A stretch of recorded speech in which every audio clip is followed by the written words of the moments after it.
c'est de ne pas rester derrière si loin de vous, et donc de se rapprocher un petit peu, parce que c'est une configuration un petit peu particulière. Voilà, quand j'ai réfléchi à qui j'avais envie d'amener à Lourdes cette année pour parler avec les pèlerins, j'ai pensé à Hugues Chardonnay, et par chance, il a accepté. Je vais vous le présenter, et puis ensuite on regardera un tout petit bout de film, et puis vous verrez après la conversation s'engagera très facilement, très naturellement. On essaiera de garder un moment pour prendre vos questions. En tout cas, merci d'être là. Alors, Hugues Chardonnay, alors d'abord je précise une chose qui n'est pas tout à fait d'usage dans ce genre d'exercice, c'est qu'on se vous voit normalement, et je pense que je ne vais pas y arriver avec Hugues. Donc voilà, excusez cette comment dire, entorse à un protocole classique dans ce genre de débat. Voilà, Hugues Chardonnay a 60 ans à peu près. Il a fait beaucoup de choses dans sa vie qui se sont enchaînées mais surtout articulées les unes aux autres. Je dirais que dans tout ce qu'il a fait, il n'y a rien qui n'était pas sans rapport. Je veux dire, c'est pas les changements de vie, c'est un développement de vie. Hugues est encore médecin. Il a été un peu journaliste, mais pas très longtemps. Et puis, il a suivi des études il est parisien d'origine. Des études de théologie à la Cato, à Paris. Et puis, en 1991, il s'est installé dans un très beau département qui s'appelle les Hautes-Alpes, à Briançon. Il a fait le voyage de Briançon à Lourdes hier. C'est pas la chose la plus simple de la Terre. Et donc, Hugues est devenu médecin à Briançon et assez vite, il a travaillé dans le secours en montagne avec les hélicoptères. C'est à ce moment-là que nous avons fait connaissance. Pas parce qu'il m'a secouru, mais parce qu'un ami commun nous a présenté. En 2006, tu as été ordonné diacre pour le diocèse de Gap. En 2009, tu as terminé une formation de guide de haute montagne. Dans un portrait qu'on a fait de toi dans la Croix, tu disais à l'époque que tu étais le plus vieux jeune guide de France, puisque tu avais pas loin de 50 ans. En 2011, tu as lancé une initiative qui s'appelle Évangile et Alpinisme, où tu proposes à des personnes de faire avec toi du ski de randonnée ou de l'alpinisme, et en fin de journée de partager autour de l'évangile, de la parole de Dieu. Et puis en 2012, tu as créé cette association qui s'appelle 82 4000 Solidaires. Alors on expliquera tout à l'heure ce que signifient ces chiffres, mais je pense que le mieux c'est que tout de suite on regarde la bande-annonce d'un documentaire qui n'est pas encore sorti, si je puis dire, mais qui vous donnera déjà une toute petite idée de ce que c'est que cette association. Merci.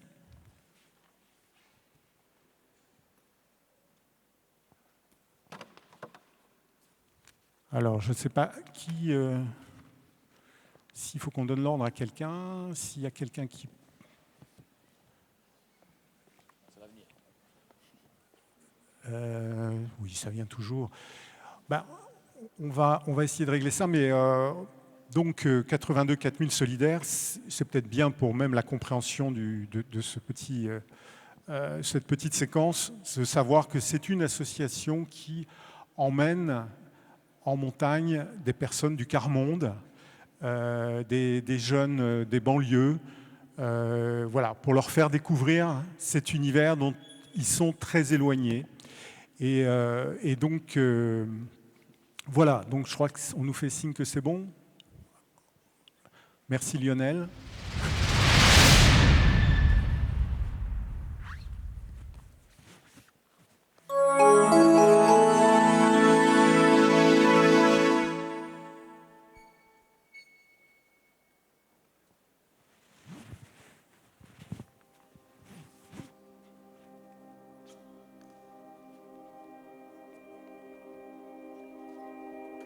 On nous a fait un cadeau, là. Ça, c'est un cadeau. Alors, tu t'es obligé d'être émerveillé envers tout ça. Alors, le plaisir des yeux, le plaisir intérieur, le fait d'être en contact direct avec l'élément, il n'y a rien d'autre. Il n'y a rien d'autre qui peut être au-dessus de ça.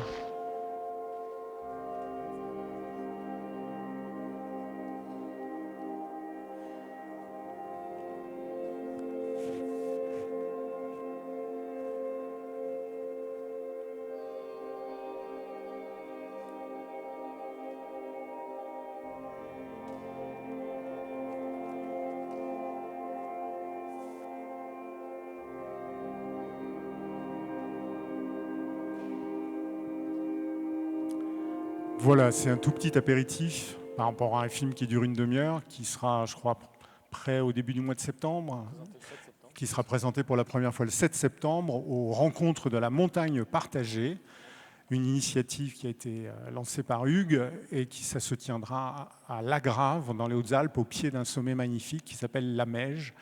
Voilà. Alors, Hugues, explique-nous comment tu es arrivé à cette association, à cette initiative par rapport à tout ce que tu as fait avant, médecin, guide de montagne, diacre. Qu'est-ce qui fait le lien entre tout ça? Ce qui fait le lien, évidemment, vous l'avez compris avec les quelques images que vous allez maintenant voir, qu'on a vues dans le film.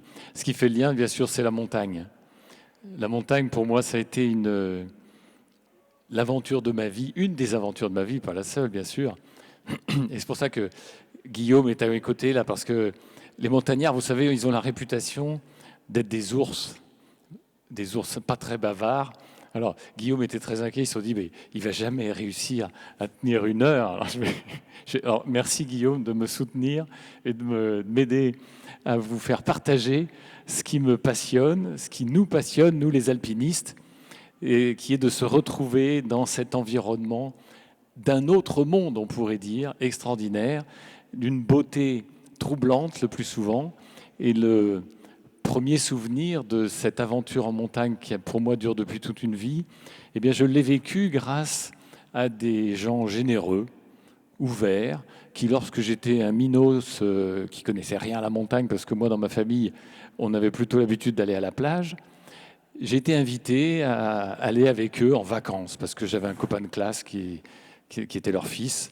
Et ils m'ont invité, ils m'ont fait découvrir ces montagnes que Guillaume connaît bien. Et la première fois qu'ils ont eu la gentillesse, l'élan de me faire découvrir cette haute montagne, j'avais 11 ans, je m'en souviens encore comme si c'était hier. On est parti très très tôt le matin, donc on marchait dans la neige avec des crampons aux pieds. Puis on est arrivé à un petit col qui était une ouverture vers un monde incroyable, un immense plateau glaciaire avec le soleil qui se levait au fond. Et ça m'a marqué, ça m'a ému profondément, autant certainement qu'une émotion spirituelle, comme ce que vous pouvez vivre ici à Lourdes, ou ce que l'on peut vivre dans une retraite. Vous savez, on a une espèce d'illumination à certains moments. On a la certitude qu'un bonheur existe, que quelque chose de plus beau, de plus grand nous dépasse, peut nous toucher, et qu'on n'est pas exclu de cette réalité qui dépasse nos vieilles douleurs, nos difficultés et toutes les vicissitudes de la vie quotidienne. Et depuis ce jour-là, eh bien, je me suis, on peut dire comme ça, passionné, on peut dire ça, hein, c'est une passion. Bref, vous avez compris, l'alpinisme, la montagne, c'est une histoire d'amour. C'est une histoire d'amour. Alors nous, chrétiens, vous vous doutez que ça nous parle quand même beaucoup et qu'on pourrait en parler dans le détail énormément. Et c'est la montagne, on peut dire, moi, qui m'a fait, comme l'a un peu dit Guillaume tout à l'heure, ma vie n'est pas intéressante. Ce qui compte aujourd'hui, c'est de vous parler de ce qu'on fait avec l'association. N'empêche que c'est la montagne qui a fait que petit à petit, j'ai progressé, je me suis senti capable de rencontrer tout un tas de personnes qui sont maintenant importantes dans ma vie, comme Guillaume, qui ont permis de développer le projet de 82 4000 solidaires. Alors, on va peut-être déjà expliquer pourquoi 82 4000. Ouais, ça c'est une énigme passionnante. Est-ce que vous avez compris pourquoi 82 4000 ? personne ne comprend cette appellation curieuse. Alors je vais vous dire, quand on a créé l'association avec quelques amis, quelques copains professionnels et amateurs de montagne, on s'est dit tout de suite on va trouver un nom qui parle et on l'a appelé Altitude. Altitude, la moitié de la population française ne sait pas très bien ce que ça veut dire. Et vous imaginez bien comme nous on partage des journées de montagne avec des personnes qui sont issues de milieux très défavorisés de notre société. Altitude, ça leur disait encore moins. Alors pour leur faire comprendre ce qu'on faisait, ce qu'on fait toujours d'ailleurs, pour leur expliquer, nous on dit voilà, nous ce que l'on aime le plus, notre histoire d'amour personnel, c'est la haute montagne. Cette découverte de la haute montagne, on a envie de vous la faire partager. Et nous, on ne va pas arrêter d'être passionnés de montagne parce qu'on la partage avec vous, évidemment. Hein. Si vous aimez le bon vin, que vous partagez une bouteille, vous n'allez pas vous arrêter. On continue. Qu'est-ce qu'on fait pour continuer ?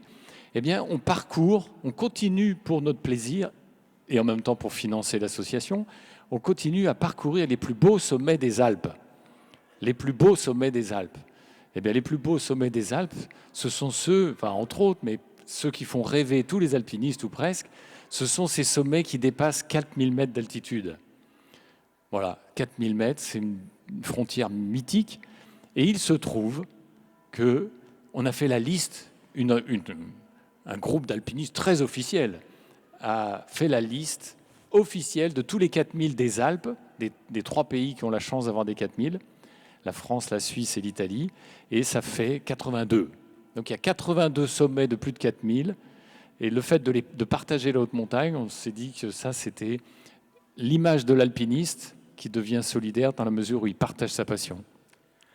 Alors, il y a une question puisque tu parles de la haute altitude, pourquoi est-ce que l'association s'est spécialisée dans la haute montagne ? Parce que vous pourriez emmener les personnes en moyenne montagne. Moi, je fréquente plus la moyenne montagne que la haute montagne. Et j'y suis très heureux.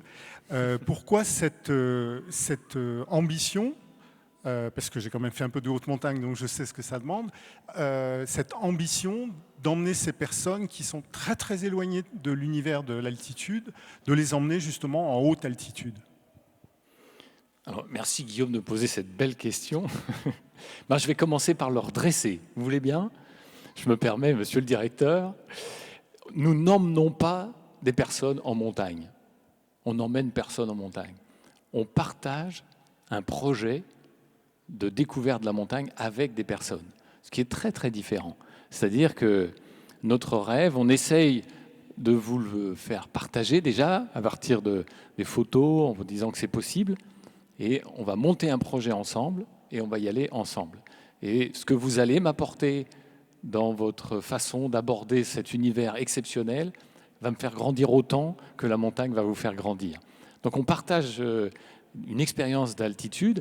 Et puis pour répondre tout simplement à cette question que tu me poses, bien sûr, naturellement, pourquoi la haute montagne ? Eh bien parce que tout simplement, j'ai envie de dire, si vous êtes passionné par quelque chose, si vous êtes riche d'aimer un savoir-faire, si vous aimez le pays dans lequel vous vivez, si vous souhaitez le partager, vous allez partager ce que vous savez faire, ce que vous aimez, là où vous êtes. Ben nous, puisqu'il se trouve que je pratique la haute montagne, puisque je suis guide de haute montagne, donc moi, mon métier, mon autre métier, c'est d'accompagner des personnes en haute montagne, d'y prendre du plaisir et de redescendre pour qu'on puisse raconter ça ensuite quand on est en bas. Donc c'est un bonheur, ça. Voilà le bonheur du guide de haute montagne. Donc notre savoir-faire, pour les créateurs de cette association, c'est la haute montagne. Et c'est pour ça que quand on pratique la haute montagne, on se dit, si j'ai quelque chose à partager, c'est ça que je vais partager. Je ne vais pas partager uniquement la bicyclette, même si je sais faire du vélo, évidemment. Ça, c'est sûr que ça aurait pu être ça. Ça aurait pu être ça. Et alors, pourquoi est-ce qu'on a eu cette idée-là, aussi simple que cela ? C'est qu'on a l'habitude de partager dans la société, mais finalement pas toujours ses passions. Et puis très exceptionnellement dans le domaine du loisir. Or, il se trouve que dans le domaine du loisir, c'est le moment où on pose ses valises, c'est le moment où on pose, un peu comme ici à Lourdes, tous ses soucis, on lève la tête du guidon et on regarde un petit peu sa propre vie, où est-ce qu'on en est, et on se pose les bonnes questions. Et nous, alpinistes, surtout pour les guides, les professionnels, on s'aperçoit très très vite d'une chose incroyablement cruelle, c'est que la montagne, et particulièrement la haute montagne, j'ai envie de dire là où c'est le plus beau, le plus spectaculaire, le plus exceptionnel, eh bien cette montagne, petit à petit, aujourd'hui dans notre civilisation, elle se vide des gens en précarité. La montagne, la haute montagne devient un ghetto de gens favorisés. J'ai rien contre les personnes qui vont en haute montagne, vous en doutez, évidemment, puisque j'y suis souvent. Mais finalement, pour accéder à la haute montagne, il faut y avoir été invité, comme ça a été mon cas. Il faut être culturellement favorisé, il faut avoir les moyens économiques. Ça coûte cher. Et donc, on s'est aperçu, finalement, avec quelques amis, du signe très fort de la haute montagne pour le monde dans lequel nous vivons aujourd'hui. La montagne devient un symbole de la façon dont nous partageons notre maison commune, déjà, la Terre, la planète Terre, et la haute montagne dans sa nudité est finalement une espèce d'îlot visible de la nature, de l'environnement, dans sa fraîcheur naturelle, dans sa fraîcheur très pure, très, comment dirais-je, inhabitée. Eh bien, cette île au milieu de la planète Terre nous montre du doigt, c'est quelque part le cri des pauvres. La nature réservée aux riches, c'est le cri des pauvres pour dire cette injustice de ne pas partager ce qu'il y a de meilleur sur la planète avec ceux qui en sont exclus. Et ça nous a percuté en pleine figure, j'ai envie de dire. On se dit, nous, alpinistes, on se dit un petit peu chrétien, enfin, on aimerait des fois ressembler au Jésus de l'Évangile, et là, on se dit, là, peut-être que ça, finalement, c'est ce qu'on sait faire, c'est simple, on va le faire, on va le partager avec ceux qui sont économiquement très à l'écart de notre société, qui, elle, place l'argent à un niveau de valeur proche du divin, parfois. On peut le dire, ça, je sais pas. On peut dire ça, oui. On peut dire ça. Le paradoxe, si je puis ajouter quelque chose, c'est que la montagne est un lieu gratuit. Je veux dire, il n'y a pas besoin d'être inscrit à un club. Il y a pas, voilà, chacun devrait pouvoir y aller. Alors bien sûr, il faut avoir de l'équipement, mais il faut surtout être guidé. Guider, c'est ton métier. Mais ça a aussi une signification qui est plus profonde que ça. Qu'est-ce que ça veut dire pour toi, guider en montagne ?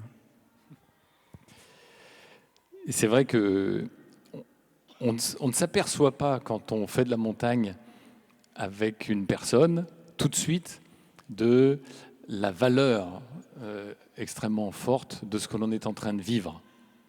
Or, on pourrait parler de l'accès à la haute montagne, mais là tu me parles de guider. Le fait de se retrouver en montagne, on est toujours accompagné, ou la plupart du temps accompagné.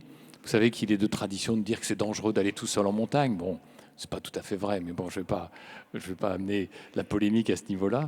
Lorsque on a choisi un projet de montagne, on a choisi un sommet parce qu'on le trouve très beau. On a choisi sa voie d'accès parce que le rocher va y être de belle qualité, la neige est bonne aujourd'hui, on y va. Et on sait qu'on va être dans de bonnes conditions. Ça, c'est le travail du guide. Et pour y arriver, eh bien, il a fallu que l'on connaisse cet environnement. Alors, c'est là le problème de l'image de la montagne dans notre société aujourd'hui. La montagne, aujourd'hui, a l'image d'un milieu réservé à des athlètes, à des sportifs, à des illuminés, enfin je parle de la haute montagne, à des illuminés qui n'ont pas peur de la mort, des choses comme ça. Bien sûr, c'est complètement faux. Les alpinistes ne sont pas des sportifs. Est-ce que j'ai l'air d'un sportif ? Moi, je ne suis pas sportif, moi. Vous voyez ce que je veux dire ? On ne fait pas la course. Au contraire, on prend son temps. En montagne, on prend son temps. On prend son temps et surtout en tant que guide, on s'adapte à la capacité de la personne, des personnes avec qui nous allons en montagne. On va marcher, comme tu me le faisais remarquer tout à l'heure, on va marcher à la même vitesse que l'autre. On va s'adapter à sa lenteur ou à sa vitesse ou à sa rapidité, ce n'est pas le problème. Et donc, on va ensemble s'encorder pour que nous soyons l'un et l'autre solidaires l'un de l'autre et pour que, en adaptant l'un et l'autre, les uns les autres, notre rythme, nous soyons capables, ensemble, d'atteindre un rêve. Quoi de plus beau dans une vie, quoi de plus beau que d'atteindre ainsi un lieu aussi symboliquement fort, aussi énigmatique aussi qu'un sommet. Et donc, être guide, c'est ça.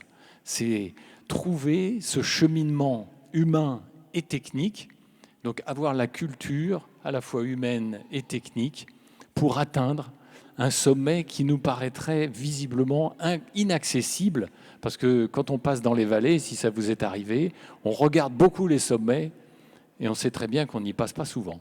On y est rarement. Et c'est un moment d'exception dans une vie. J'ai envie de dire, pour toute personne humaine sur la planète Terre, mais particulièrement en France, puisqu'il y a des montagnes partout, surtout ici dans les Pyrénées, eh bien, ça devrait être une obligation légale. Il faudrait imposer à l'école, à tout enfant, non pas d'apprendre à nager, si, c'est bien, il faut apprendre à nager, mais d'aller faire un sommet. Ça devrait être obligatoire à l'école. Avoir vécu cette expérience d'être au sommet d'une montagne, même quelques instants, avec une personne avec laquelle on a vécu quelque chose de très fort, on a douté, on en a un petit peu chié, excusez-moi, on a un peu souffert, on a eu du mal à y arriver un peu, mais je me suis appuyé sur l'autre, il s'est appuyé sur moi. Grâce à lui, j'ai pu franchir les crevasses. Du coup, j'ai limité le risque au maximum et nous sommes arrivés ensemble au sommet de la montagne.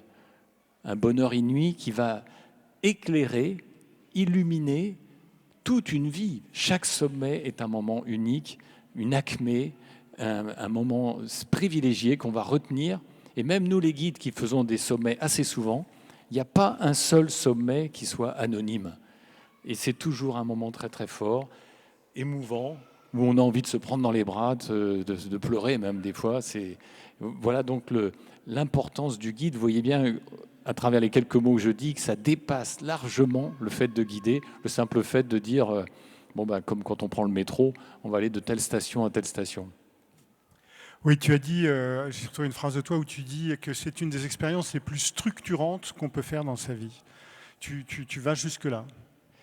Je vais jusque-là et je le maintiens. Et alors, pour éclairer rapidement mon propos, un jour, au moment de la création de l'association, donc il y a quelques années, je suis allé rencontrer un grand chef d'entreprise. Vous savez, ces gens qu'on n'ose pas aller voir, un peu comme Guillaume Goubert, qu'on n'ose pas approcher, mais pourtant il est vivant, mais il ne mord pas. Voilà, ça, la montagne, ça vous donne de l'élan pour faire ouvrir des portes que vous auriez jamais osé ouvrir. Et alors un jour, je me retrouve dans le bureau de ce grand chef d'entreprise et je m'assois. Et derrière lui, il y avait un sommet que tous les alpinistes de l'Oisan connaissent, un sommet qui est assez, peut-être vous ne connaissez pas, qui s'appelle l'aiguille de la Dibona. La Dibona, voilà, c'est une très belle aiguille de rocher, magnifique. Oui, c'est un sommet très impressionnant quand même, je précise. Tu confirmes ? Je confirme, oui, c'est vraiment une aiguille très spectaculaire. Oui. Et alors, tout au début de l'entretien, je lui dis, vous faites de l'alpinisme alors ? Et il me dit non. Je dis, c'est étrange ça. Mais il me dit, mais je suis monté. Alors je lui pose la question, mais pourquoi il y a cette photo ? Mais il me dit, mais je suis monté sur cette montagne.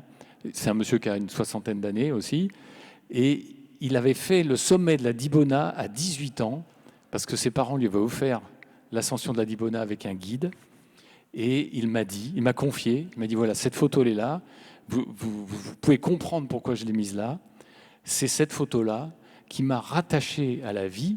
C'est le fait d'être allé au sommet de cette montagne qui m'a rattaché à la vie, qui m'a redonné goût à la vie. Et je ne manque jamais une occasion de me souvenir du moment où nous étions ensemble au sommet avec le guide. il n'a pas refait de montagne, il ne s'est pas passionné pour ça, mais ce sommet l'avait structuré. Et l'expérience qu'on fait, nous, à l'opposé, j'ai envie de dire, avec les personnes qui sont en très grande précarité, avec lesquelles nous allons en haute montagne dans le cadre de l'association 82 4000 solidaires, eh bien, c'est encore plus fort. Quand vous passez vos journées, et encore pire les nuits dans la rue, où vous ne savez pas de quoi vous allez vous nourrir demain, ça vous donne, j'ai envie de dire, une dignité effacée, discrète, vous n'osez plus vous montrer nulle part. Et là, quand on parvient à atteindre un sommet, d'un seul coup, j'ai envie de vous dire, on est de nouveau debout, et de nouveau, on se dit, je vais réussir à aller à un entretien d'embauche, je vais réussir à aller retrouver avec l'assistante sociale l'énergie de remplir les papiers pour avoir ma carte d'identité, ou pour avoir, etc., etc. La montagne nous met debout, elle nous structure, elle nous épaule ensuite toute notre vie, parce que cette lumière qu'on a aperçue au sommet de la montagne, eh bien, elle disparaît pas, elle disparaît pas. Oui, je peux raconter une expérience similaire. Ah oui. Oui, sur le râteau que j'ai fait l'été où j'avais raté un diplôme à la session de juin. Et c'est une arête de neige qui est extrêmement longue, également dans l'Oisans. Et j'ai beaucoup souffert pour la montée. Et toute la montée, je me suis dit, mon gars, si tu n'es pas capable de monter ça, tu n'auras pas ton diplôme. Et j'ai eu mon diplôme et je suis monté au sommet. Voilà. Donc effectivement, la montagne est quelque chose qui éclaire une vie. Raconte-nous un peu comment fonctionne l'association. Je veux dire, c'est une association qui a des financements publics, qui encadre les groupes. Comment ça se passe ? Alors, il y a plusieurs questions dans ce que tu me demandes là. Avant de parler des financements, si tu veux bien, je vais dire comment on fonctionne. Notre problème à Briançon, c'est qu'à Briançon, nous, on est des privilégiés. On est des affreux privilégiés. Je ne sais pas s'il y en a parmi vous qui habitent dans un département de montagne. Il y en a peut-être un peu. Pas beaucoup, apparemment. Ah, quand même, il y en a un petit peu. Bon, voilà, nous sommes des privilégiés. Bonjour. Et nous sommes des affreux privilégiés, j'ai envie de dire. Et quelque part, on vit un peu dans une espèce de... On pourrait... le mot n'est pas joli, mais dans une espèce de ghetto de privilégiés où on pourrait vivre entre nous, à ronronner, et puis se dire, après tout, nous, on a réussi à se mettre à l'écart dans ce qui est beau, où on est là où on est bien, restons entre nous. Eh bien, c'est évidemment l'inverse que suggère l'association 82 4000 solidaires. Mais alors, comment faire pour aller inviter quelque part des personnes en difficulté économique dans nos quartiers où finalement il n'y en a pas tant que ça, il y en a quand même. Hein. Alors, eh bien, on prend notre bâton de pèlerin, j'ai envie de dire, on sort de nos zones de montagne et de nos zones de confort, et grâce à des structures sociales, associatives ou non, comme ATD Quart-Monde, puisque notre association est une petite fille d'ATD Quart-Monde. On est né dans l'association ATD Quart-Monde, qui est un mouvement qui propose à des personnes d'aller vivre au contact de l'expression, enfin, ce qu'on appelle le quart-monde, qui est une expression bien comprise par les gens d'ATD, mais pas par tout le monde. C'est au contact de personnes en grande difficulté économique, et puis de monter ensemble des projets. Et donc, par exemple, eh bien, je vais à ATD Quart-Monde à Lunéville, ou à Lille, ou à Brest, ou à Marseille, ou à Montpellier, ou à Lyon, pour prendre que quelques exemples, et on passe une journée ensemble. Et pendant cette journée, eh bien, moi, je parle de la haute montagne, bien sûr. Eux, ils me parlent de ce qu'ils vivent, les personnes. Je leur montre quelques photos, et je leur dis enfin que la haute montagne, c'est pas réservé à des athlètes, que c'est pas réservé à des illuminés qui n'ont pas peur de mourir. Tout le monde peut aller en haute montagne, quasiment tout le monde. On ne peut pas tous faire la même chose, bien sûr, mais c'est accessible. Et on montre des belles photos de neige, de rochers, des animaux de la haute montagne, des fleurs, etc. Et qu'est-ce qui se passe au bout de quelques heures, des fois quelques minutes? On voit les yeux de personnes qui sont dans la rue ou qui sont en grande difficulté, leurs yeux qui commencent à s'illuminer. Ils se disent, mais moi aussi, je peux y aller. Tu crois que je peux faire ça? Tu crois? Mais bien sûr, à partir du moment où tu commences à en avoir envie, voilà l'objet, le cœur de l'association. Moi, je rêve de montagne tous les jours. Et le jour où ce rêve s'allume dans les yeux d'une personne qui se croyait oubliée dans la rue, dans le cœur de Lyon ou je ne sais pas quelle grande ville, eh bien, l'association a réussi déjà sa mission. Parce qu'à ce moment-là, eh bien, à partir du moment où on commence à rêver, on va trouver le moyen, on va y arriver. On va trouver la date, on va trouver le lieu, on va trouver le sommet, on va trouver, le cheminement pour y arriver, et on va monter ce projet. Et c'est seulement après qu'on va se poser la question de l'argent. Alors moi, je suis un très mauvais manager. Il ne faut pas me demander comment il faut manager une équipe. Guillaume ne me veut pas dans son équipe, ça c'est sûr, parce que c'est seulement une fois qu'on a trouvé l'envie, qu'on cherche l'argent, eh ben moi je vous dis, ça marche. Voilà, parce que nous, on l'a trouvé. On trouve les sous après, mais on les trouve toujours. Notre association n'est pas du tout aidée par les collectivités territoriales. Ce n'est pas très étonnant puisque notre public ne vient pas de la montagne.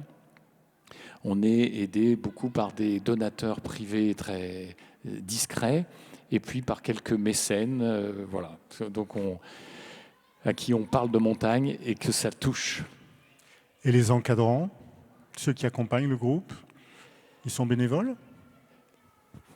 L'association, j'ai été très touché ce matin d'entendre, je ne sais pas si vous étiez à l'Eucharistie dans la basilique souterraine, on a lu un passage de la lettre de Jacques, enfin, a été lu par une dame, un passage de la lettre de Jacques, et c'est une lettre que j'ai vraiment à cœur. Ce passage de cette lettre est un petit peu à l'origine de l'association et en même temps de son fonctionnement. Parce que Saint Jacques nous bouscule grave. Il nous met des coups de pied dans les fesses en disant que, en mettant les gens pauvres à l'écart, on leur enlève leur dignité. Et il insiste en disant que finalement, ce qu'on a de meilleur, c'est gratuit. Vous l'avez reçu gratuitement, donné gratuitement. Donc nous, on s'est dit dans l'association, eh bien, on va fonctionner comme ça. Donc l'association fonctionne essentiellement sur du bénévolat. Donc les guides, et je dois dire que là, c'est pas pour, je vais me cacher derrière Guillaume, je remercie toujours infiniment les guides qui donnent des journées, qui passent, parce que nous organisons une quinzaine de stages par an. Une quinzaine de stages, ça fait, vous imaginez, à chaque fois une semaine, multiplié donc par 7 jours. Ça fait un certain nombre de journées de travail qui sont offertes. Et puis, dans chaque stage, chaque journée de montagne que nous partageons là-haut, il y a toujours un guide qui s'occupe de la sécurité, mais il y a aussi des bénévoles qui viennent partager leur savoir, offrir leur savoir-faire, et partager en retour l'expérience des personnes qui ont connu ou qui connaissent de grandes difficultés dans la société d'aujourd'hui. Donc on a un panel de personnes qui ont la joie, véritablement on peut le dire, de partager cette passion de la montagne avec ces personnes qui en sont exclues. Et je dois dire que jusqu'à présent, on n'a jamais eu de retour négatif. Bien au contraire, toutes les personnes qui sont venues passer ne serait-ce qu'une demi-journée avec des personnes en grande précarité et partager la montagne sont revenues bouleversées, transformées par ce qu'ils avaient découvert de la richesse, de la beauté intérieure, de la dignité des personnes qui souffrent tous les jours pour survivre aujourd'hui. Voilà, je crois qu'on peut juste dire au passage que ton association, l'association que tu as fait naître, n'est pas la seule qui emmène des personnes éloignées de la montagne en montagne, qu'il y en a d'autres, notamment auprès des malades.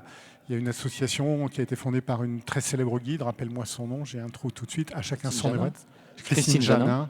À chacun son Everest, qui emmène notamment des enfants atteints du cancer, pas que, je crois, mais notamment. Et il y a des associations qui emmènent des handicapés peut-être pas en haute montagne, mais en moyenne montagne, et parfois pour des expéditions assez spectaculaires. Je me souviens, il y a 2 ans, j'étais venu à la rencontre que tu avais organisée à Grenoble, et on nous avait montré un film sur des handicapés qui avaient été emmenés faire un tour dans le Grand Nord, je ne sais plus si c'était en Finlande ou en Norvège, mais c'était en Laponie. Voilà. Et c'était très, très spectaculaire de voir cette aventure qui mobilisait beaucoup de monde pour emmener des personnes tétraplégiques ou paraplégiques dans l'univers blanc du Grand Nord. Et c'était vraiment très très beau.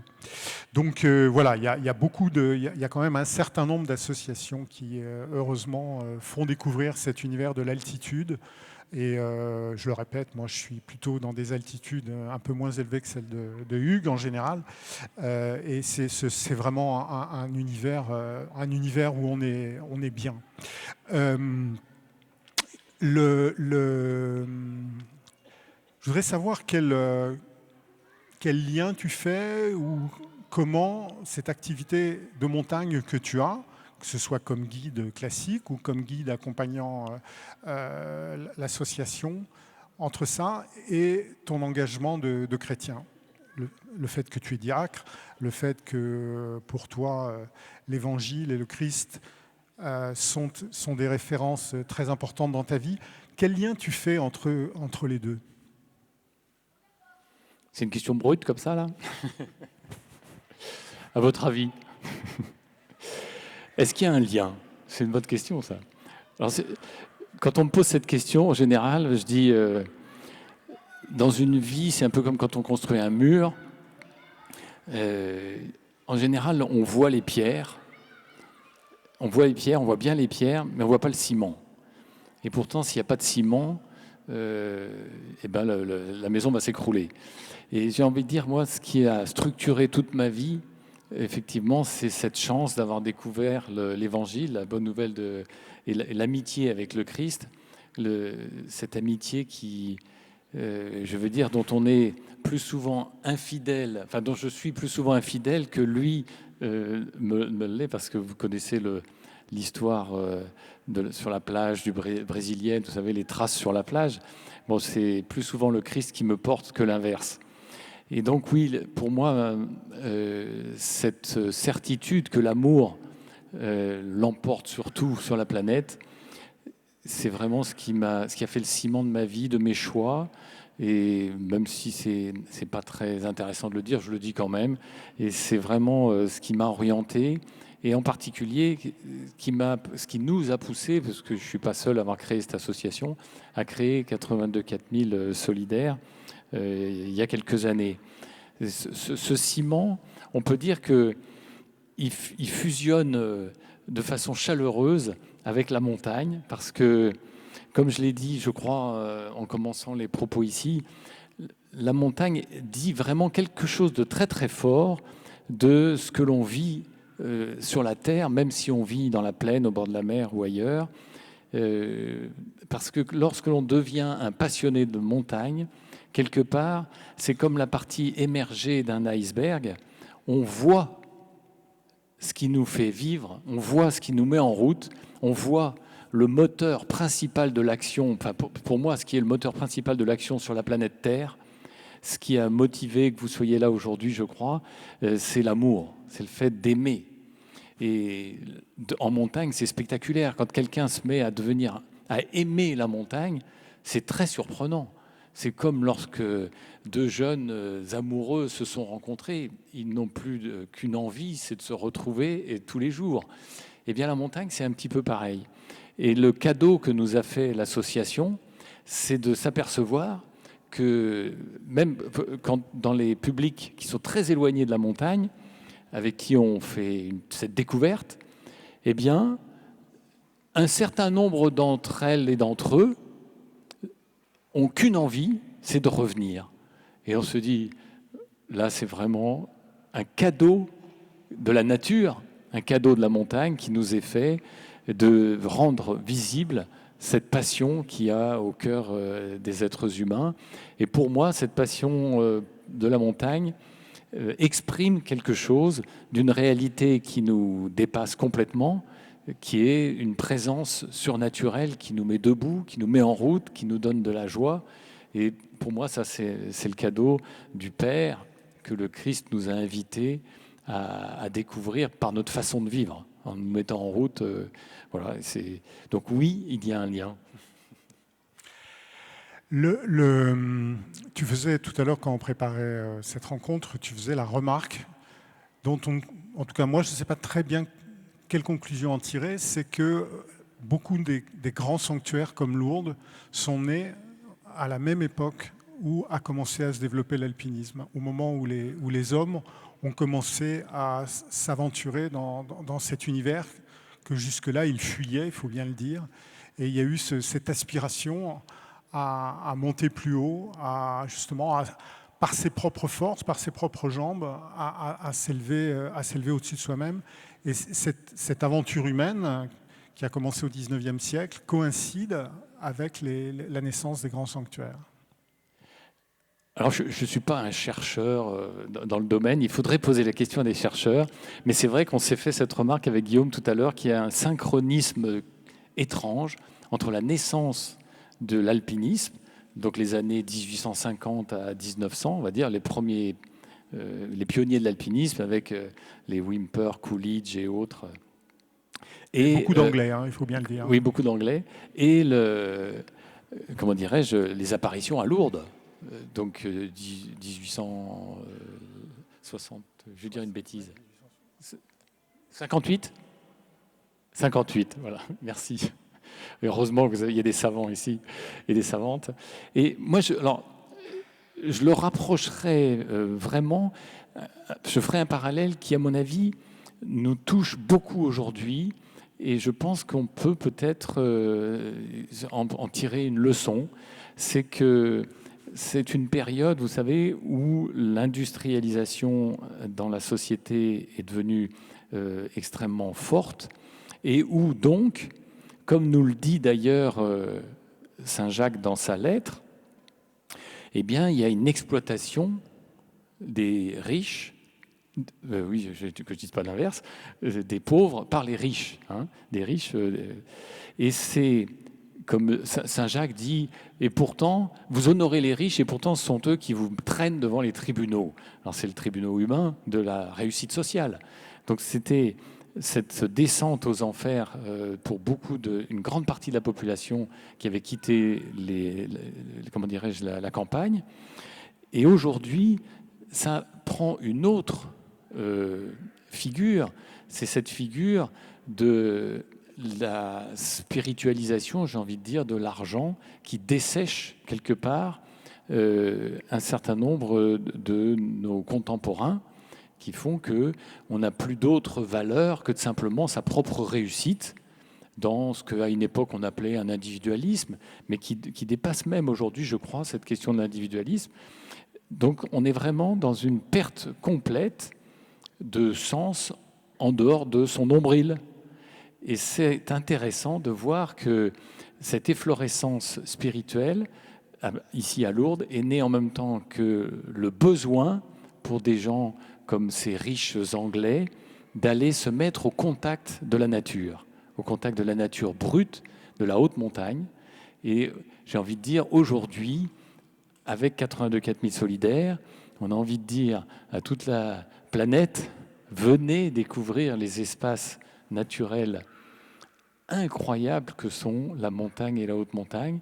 Et vous allez, selon la façon dont vous le faites, bien sûr, c'est-à-dire si je le fais dans une idée de partage, de solidarité, de respect de l'autre, d'humilité, avec le souci de l'autre et de la nature, préserver cet environnement qui nous est commun, qui est la partie visible de notre maison commune, eh bien là, je vais y trouver moyen à me relever, à me structurer, comme on le disait tout à l'heure.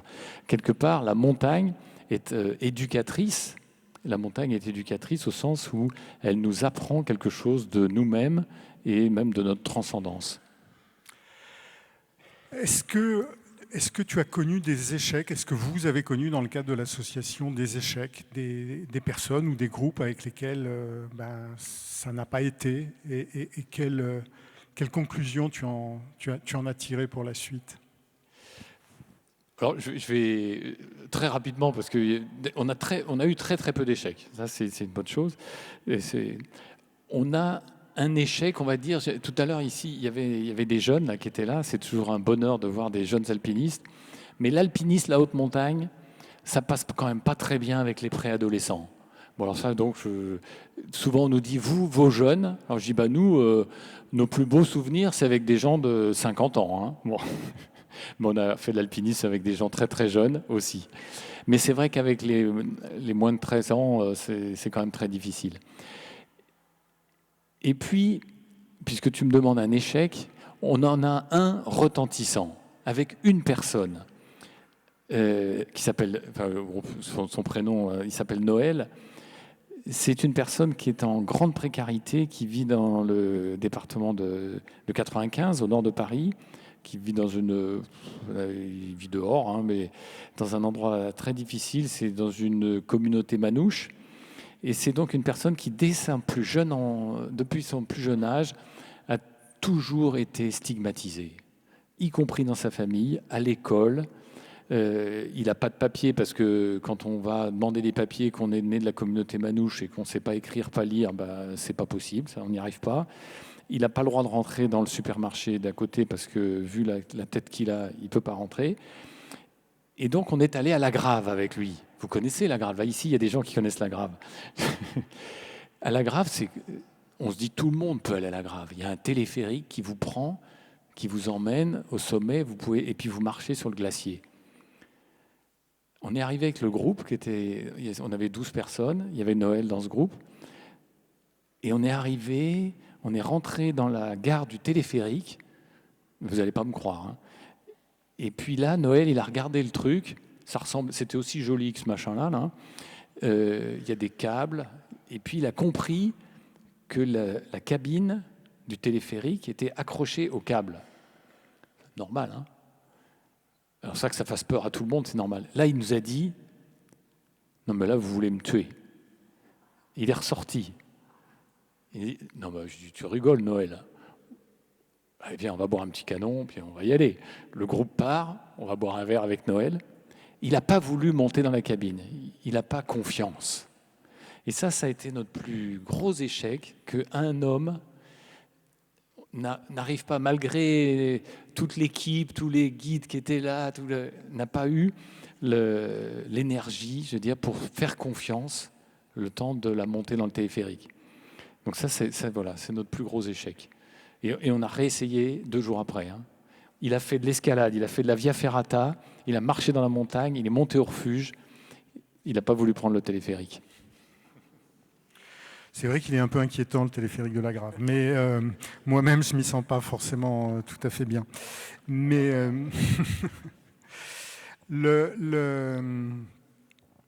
oui, alors notre président de la République, Emmanuel Macron, un jour a fait une déclaration en disant la France a besoin de premiers de cordée et il faut pas décourager les premiers de cordée.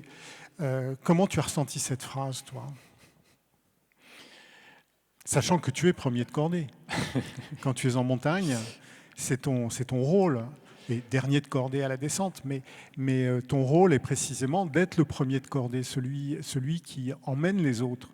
Et c'est ça dont parlait le président de la République. Il disait qu'il faut qu'il y ait dans la société des personnes qui soient en tête pour emmener les autres. Comment tu as ressenti cette métaphore présidentielle ? Alors, je ne sais pas quelle était la pensée du président. Je n'ai pas la chance de l'avoir rencontré pour lui poser la question.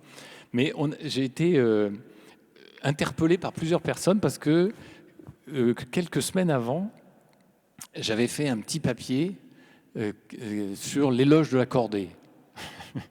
Et donc, j'ai eu quelques clins d'œil qui me sont arrivés en me disant, voilà, tu as inspiré le président. Bon, ça n'avait rien à voir, hein, c'était une coïncidence. Mais j'ai été très... pas secoué, mais triste, parce que je ne m'étais pas rendu compte à quel point l'image de la montagne, l'image de l'alpinisme est dévoyée, tordue, inversée dans l'imaginaire de la société française aujourd'hui. La montagne a une image d'inaccessibilité, de danger et d'élitisme. Or, nous, dans l'association, c'est ça qui nous a fait mal, parce que nous, on vient promouvoir le fait que la montagne, c'est exactement l'inverse. La montagne, elle est gratuite, elle est ouverte. C'est d'ailleurs écrit dans la loi française. C'est une très bonne loi, la loi Mazot, écrit dans la loi Mazot, c'est marqué qu'on ne peut pas fermer la montagne. Elle est ouverte, elle est accessible à tous, elle appartient à tout le monde. Elle n'appartient pas ni aux riches, ni aux pauvres, ni aux noirs, ni aux blancs, ni aux yeux bleus ou aux yeux verts. Elle nous appartient à tous. Et les secours sont gratuits. Comment ? Et les secours sont gratuits. Alors, les secours ne sont pas gratuits. Les secours sont pris en charge par la solidarité nationale. Ça, c'est très très bien, d'ailleurs, c'est formidable. Tu as raison de le dire comme ça. Oui, c'est vachement important. Mais c'est une chance, mais comme la sécurité sociale, comme ça, voilà, cet élan qu'il y a eu dans notre société. Bon, bref, ça c'est... Voilà, c'est un lieu, en tous les cas, qui devrait donner l'image d'accessibilité, d'ouverture, et qu'on utilise pour l'inverse. Et l'accordé particulièrement, pour nous, l'accordé, c'est un lieu... Si je mets une corde... Alors vous savez, quand vous vivez dans la rue, que vous êtes une femme, par exemple, que vous marchez toute la nuit parce que vous avez peur de vous faire tabasser ou violer, ou que vous êtes un peu prudente, du coup, de ce fait, et que vous arrivez au bord du glacier, puis qu'il y a un espèce de barbu de 60 ans qui vous dit « Tu vas t'encorder avec moi, je vais t'attacher ». Qu'est-ce que vous faites ? Ben, vous vous barrez, hein, vous partez, vous avez peur. Bien sûr, vous avez peur. Ça fait peur. Mais qu'est-ce qu'il me veut, celui-là ? Non, la corde, elle est là. Je lui explique. Alors je lui dis, ben voilà, tu vois, Guillaume, là, il y a une crevasse. On est encordé à une bonne distance. Si tu tombes dedans, comme ça, moi, avec mon poids, je te retiens. Puis si c'est moi qui tombe dedans, c'est toi qui me retiens. Donc moi, j'ai besoin de toi, tu as besoin de moi. Et donc tous les deux, cette corde va nous permettre d'être en sécurité pour atteindre ce rêve de la montagne. Eh bien, cette dame qui vit dans la rue, elle accepte de s'encorder. Elle fait confiance. Du coup, elle apprend à faire confiance. Nous allons marcher à sa vitesse à elle, ou à la mienne si elle va plus vite que moi. Et de cette façon-là, on va apprendre ensemble une certaine solidarité et on va faire, j'ai envie de dire, l'éloge d'une lenteur bienveillante. On va se calmer mutuellement de nos angoisses et de nos incertitudes qui fait qu'on voudrait courir, et on va arriver au sommet ensemble. La cordée, pour nous, effectivement, est un modèle sociétal extraordinaire de vivre ensemble, d'un vivre ensemble qui est sûr quasiment d'atteindre un objectif, d'une certitude de réussite dans un rêve qu'on a en commun. Voilà une société qui peut avoir un avenir. Quand on parle de durable, voilà un modèle qui me semble durable et qui n'a rien à voir avec... il y a une élite derrière laquelle il faut essayer de courir. Donc c'est pour ça que j'avais été très touché de voir, il y avait eu un édito d'ailleurs dans La Croix, très touché par... Je ne m'étais pas rendu compte à quel point l'image de la cordée pouvait être aussi dévoyée, alors que la cordée, pour un guide, c'est l'éloge du respect mutuel, de la lenteur, d'être patient. Et comme j'aime bien souvent dire, après je dis, si Dieu n'était pas un petit peu patient, ben je crois qu'on ne serait pas là pour en parler tout de suite. Donc la patience nous dit quelque chose d'immense de Dieu et de l'avenir de l'humanité sur la planète. S'il n'y avait pas de patience, il n'y a pas d'avenir. Oui, dans l'édito que tu as la gentillesse d'évoquer, j'avais cité une phrase d'un très grand montagnard qui était aussi un bon écrivain, Gaston Rébuffat, et qui a écrit un certain nombre de phrases comme ça, un peu de sagesse sur la montagne. Par exemple, qu'il est parfois plus courageux de renoncer que de continuer. Et aussi, il a dit que la force d'une cordée se mesure à son élément le plus faible. et que c'est peut-être effectivement cela qu'on oublie un peu trop quand on utilise l'expression premier de cordée de la manière dont elle a été utilisée dans le débat public à ce moment-là.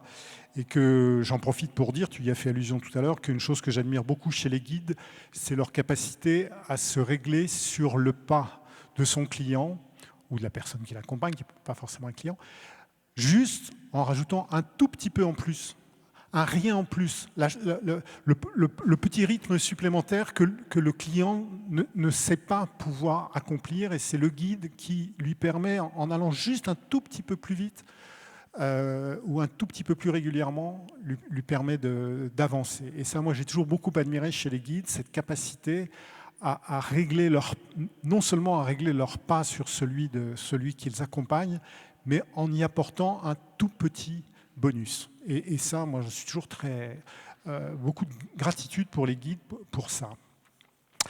Alors, je voulais te demander, parce qu'on est dans un pèlerinage qui a pour thème « Heureux vous les pauvres ». Tu viens de nous expliquer longuement comment tu vis cette expérience avec les pauvres. Comment tu entends, toi, cette béatitude « Heureux vous les pauvres ». C'est un sujet dans le sujet. C'est une phrase magnifique. C'est pas une phrase, c'est... Ce qui me touche beaucoup dans cette affirmation très troublante. Je ne vais pas vous faire une homélie, hein, rassurez-vous. Hein. Restez tranquille. Ce qui me touche énormément, c'est le « vous ». S'il n'y avait pas le « vous », je serais très inquiet de l'Évangile. Parce que, excusez-moi, mais on ne peut pas se réjouir du fait d'être pauvre. Mais par contre, on peut se réjouir de devenir pauvre. On peut se réjouir de partager la découverte que nous avons tous des pauvretés.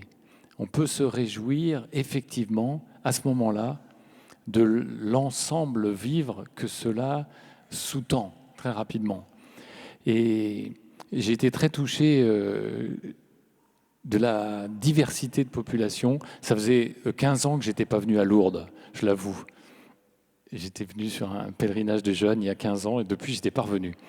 Et j'ai vraiment été très ému hier soir, ce matin surtout, sous la bannière « Heureux vous les pauvres », de voir cette diversité de personnes qui sont un peu sans voix, qui sont venues cueillir ce que le Seigneur peut nous offrir de meilleur, simplement cette fraternité, le fait d'être accompagné par un hospitalier ou une hospitalière et de pouvoir rêver, de pouvoir être aimé et de pouvoir entendre cette parabole d'évangile qui est la vie à Lourdes.